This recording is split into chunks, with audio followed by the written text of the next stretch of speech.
Hello and welcome back to ARAH.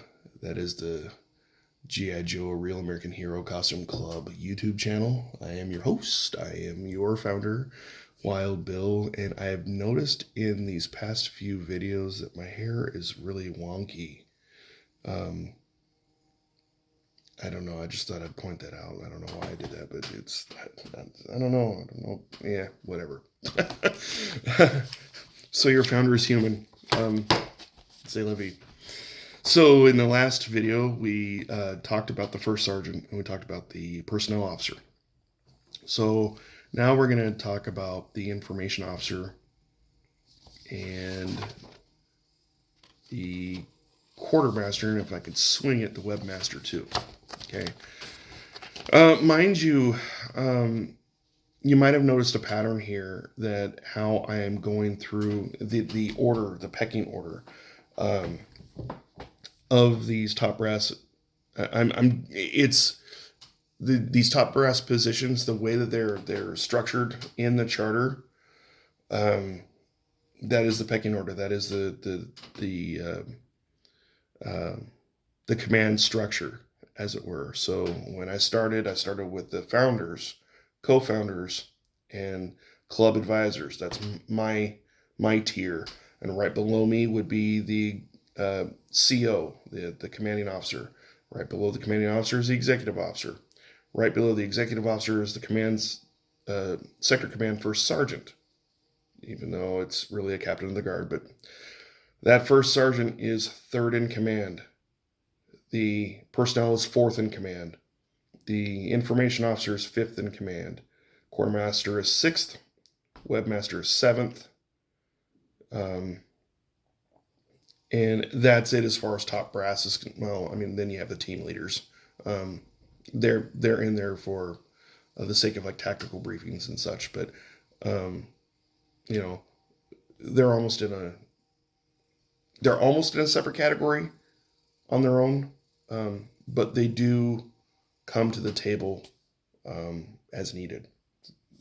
We'll get into that later, but so the sector command officer is the top brass officer in charge of the club's PR. They are responsible for providing club information to the membership and general public, as well as serve as the liaison of information to the club webmaster. This is an appointed position. Okay, in the grand scheme of things, what I had in store for this position was simply first and foremost public relations, and to be the go-to about anyone who has any information about or needing information about this club. That was the person you could go to, whether you wanted to know the history of the club or you wanted to know where to find the policies of the club, frequently asked questions of the club. That was under that purview. I had also envisioned, maybe that the information officer would do something like, I don't know, it certainly would be within their scope if they so chose to, but like, like a getting to know you thing, interviewing members of the club to kind of, that kind of thing, anything that kind of just, bumps up informational stuff. Originally, I had thought that they could serve the double duty of liaising with celebrities, but there may come a time, and when the need comes up, we might just add another role to the top brass that specifically deals with celebrity liaisons. I know that was something that was added in the Star Wars clubs years after the fact, because they grew so much and they started doing so many honorary memberships that it necessitated its own position. We're not there yet, but I mean, I could see that happening in the future if we ever grow that big. So you as a member, you're going to a convention here, and there's a celebrity, G.I. Joe celebrity there that has not been inducted into our, our honorary members that would be the guy to go to. Currently it's Clyde. If if Clyde were to ever step down, or we had elections and that position was allocated to somebody else, that would be the person to go to, right? If you are wanting to um, elect a new member to as an honorary member, you would go to um, your information officer. If, and heaven forbid, hopefully this never happens for a very long time, but if we ever wanted to put someone in the Hall of Heroes, that would be the person to contact so that they can bring it forth to again, honorary members, Hall of Heroes, or anything that requires something that is outside the scope of what has been set in the charter, but is information or public image related for the club. Your information officer is the person to go to. Bring that to them, and they're going to call for a tactical briefing, and they will bring that to the table, and we will discuss it, and we will that's how we will handle it. So that's essentially, that is what the information officer does.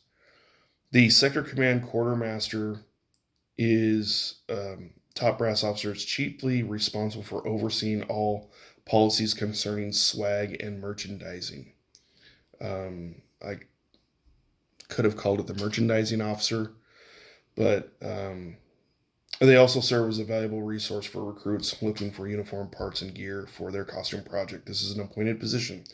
And it's just that, right? So you have an idea that you want to put forward for, hey, I have this idea for this patch. Well, you would run it by this guy or gal. Currently, we don't have a quartermaster. We don't have a quartermaster, and our webmaster just recently stepped down. We have one team lead, assistant team lead, because we have an unofficial team here in Oregon. We have the numbers here, but we just never, the artwork has never been submitted. And that's really the only thing. I named Brandy as the team leader. She said she would take it, but we have an unofficial team here, kind of like how Washington has an unofficial team. I'm like, they have enough people up there too, but and it was a contest for me to get I wanted Oregon to be the first one. So, but if anyone out there starts their own team and they have all their ducks are in a row and everything's submitted properly, you know what, they get the accolades of being the first team. That's just the way it's going to be. It's much to my chagrin, but whatever. I'm rabbit trailing a little bit, but swag and merchandising, that this officer is going to be in charge of enforcing the club rules regarding that. And Article 8, merchandising and promotional standards, right? That's going to be their baby. That's going to be the section of the charter that's going to be their wheelhouse. Primarily, merchandising and swag is their priority.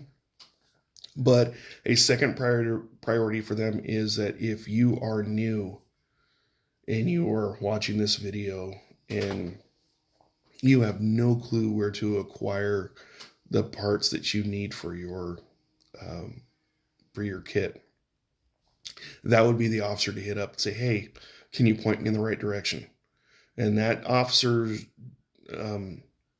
secondary job of their role is to do just that, point you in the right direction. And if they don't know, you know what, they're going to come to me, or they're going to come to someone else in their chain of command and say, have you got an idea? Our sole job is to help you succeed, right? So that's another tool for you recruits to use. Okay. And I'm going to finish off with Webmaster, and that is just that, right? The role of the Webmaster is to provide the content support for the club's website when we have one that's working. This individual is responsible for uploading all club relevant information. That'd be like press releases, news, announcements, etc.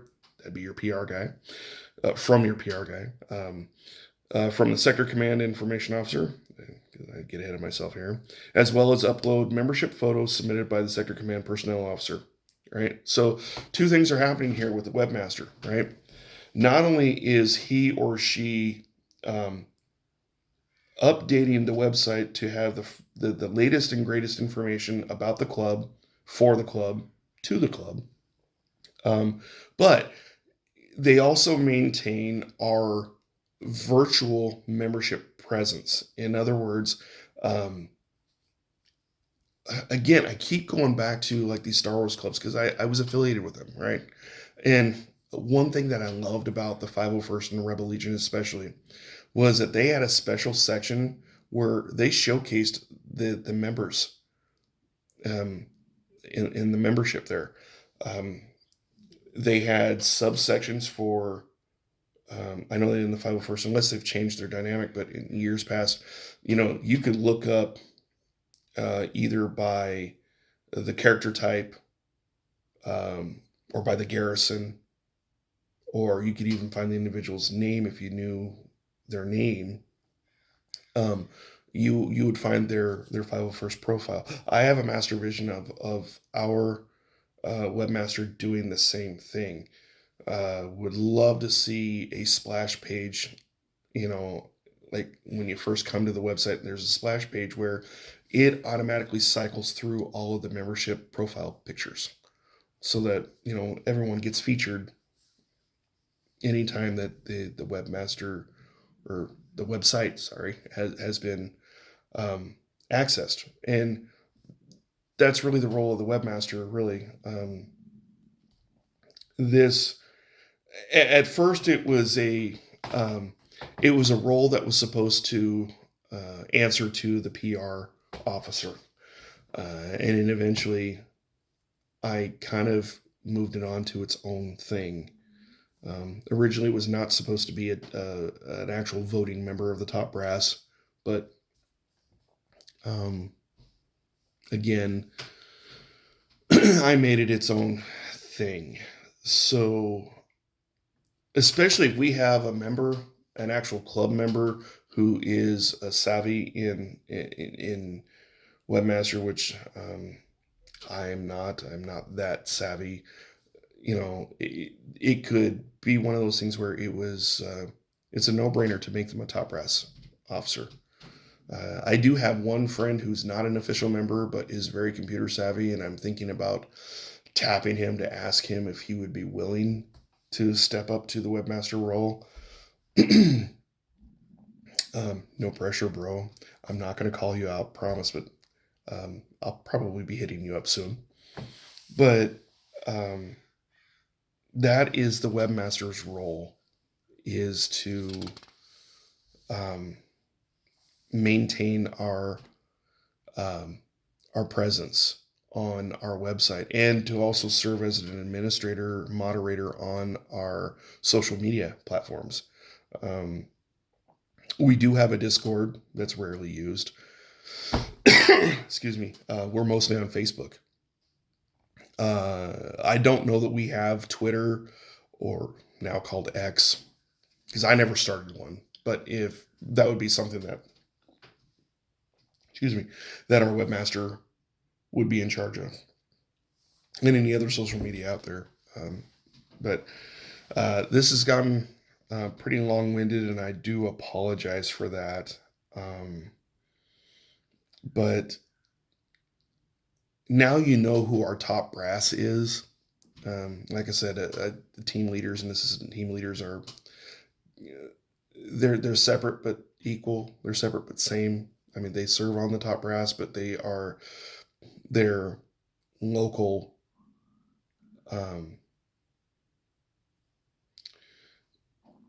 They're local officers versus the corporate level officers. So this concludes the corporate level officers of ARAH. And if you have any comments, questions, or concerns, drop them below there, please, and I'll address them. Yeah. So, Joe, Cobra, known as Half the Battle, and thank you for tuning in, and we will talk to you next time. All right.